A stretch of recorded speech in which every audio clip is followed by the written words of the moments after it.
So our final case study today comes from a client and friend, and I'm going to get like emotional talking about Julie because Julie's been around for a long time.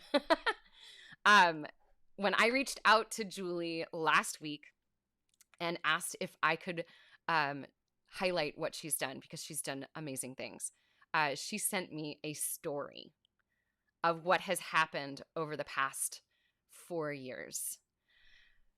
Julie is a wonderful example of someone who embraced what it means to understand your brand and to revisit it on the regular so that we can grow. We can grow as piano teachers, as voice teachers. Oh my gosh, look at this, Pete. We love the doodah. I love it.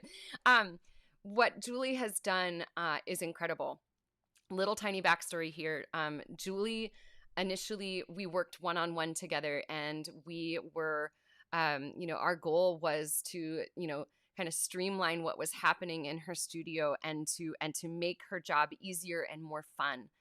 And once she started getting clear on who her ideal clients really were, things totally changed.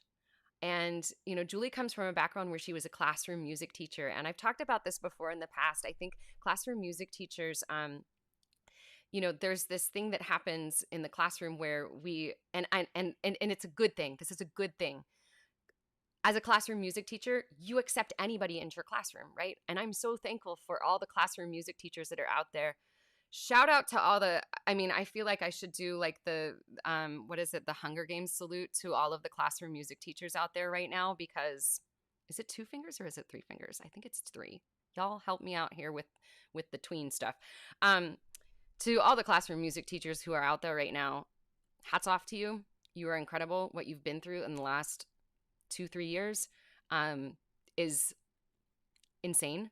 And the fact that you are still there teaching music and providing an outlet of creativity for these students who so badly need it is incredible. And we love you.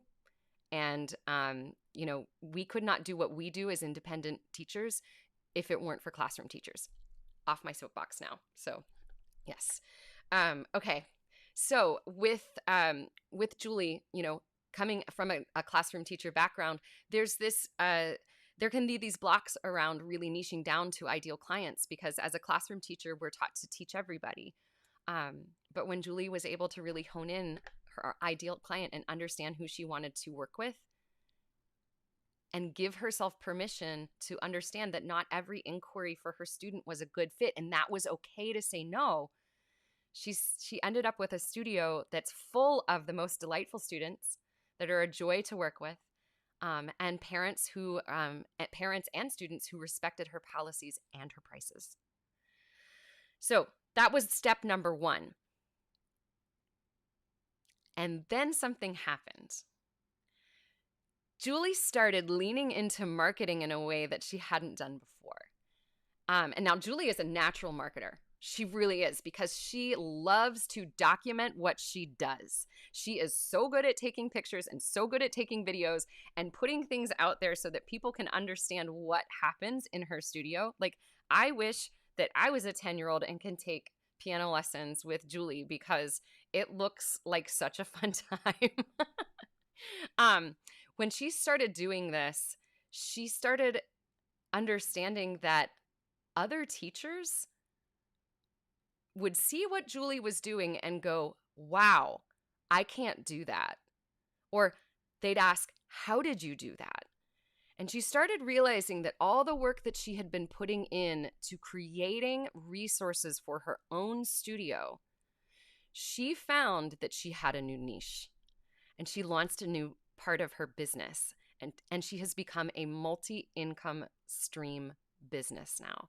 Julie is not just a piano teacher. None of us are just piano teachers, but Julie is an online resource creator, and she launched a website where she talks about all of these resources, where she offers them in a store, where she guides people through like creative ways to use games. Julie, you were like a lifesaver for people who during the pandemic you had to teach online and you went from not being able to teach to use all of these games that you had before. She taught people how to teach every game online.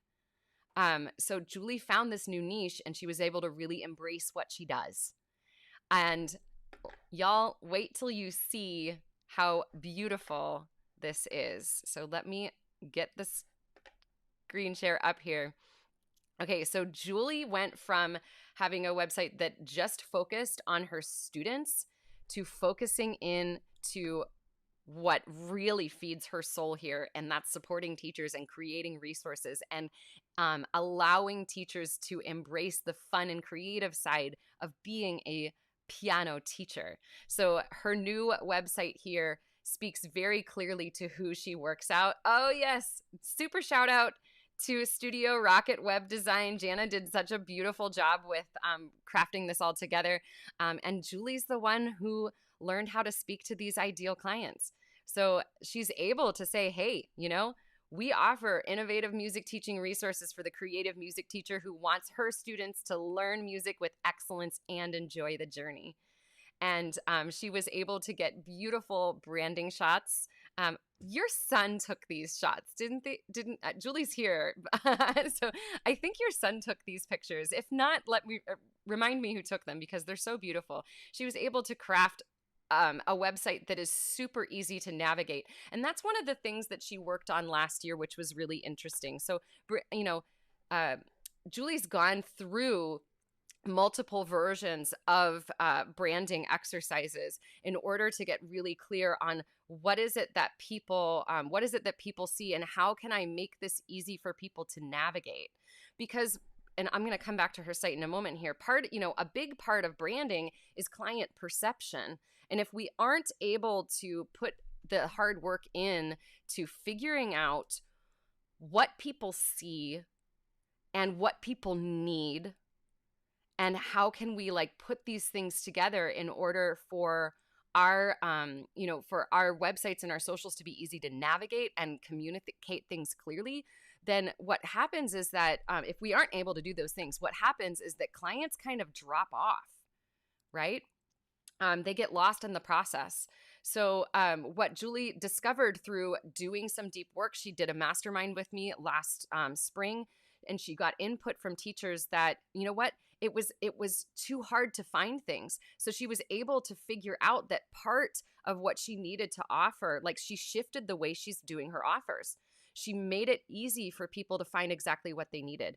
And the huge shift that happened for her in this past year is that now she has over 1,000 people on her mailing list. And they receive regular updates about her games and resources. And she's able to do that in a way that doesn't feel salesy or strange. And the sales on her website are up 50% from this time last year because she's able to communicate why she does what she does, who she does those things with and for, what she actually does, and how she does it. So one of the big takeaways here is that branding actually will help you understand the gaps where you're losing people, where you're losing potential clients, and where people are walking away from a website. So when we're able to really figure that out, beautiful things happen. I love this. Okay, so Femina Franciscus is your awesome photographer. That was your former student of mine who took pictures. Hey, it's just proof that you don't have to have, a branding photo shoot that is, thousands of dollars or something. If you know what you want to communicate with your photos and you've got a cell phone or if you've got a friend who's got a nice camera, you can make that happen. I love it. So Julie has, made these gorgeous shifts. And if you do want to find out, more about what she's done, let me bring up her site again. Sorry, I'm trying to do this, but behind the scenes thing. Go to JulieDudaMusicStudio.com and check out the way that she has things, organized. It's absolutely beautiful. The way that she has organized her store is absolutely incredible. So check it out. I think you're going to really love it. And shout out to Julie for all of the amazing work that you've done over the years. Supporting you has been such a joy in my life.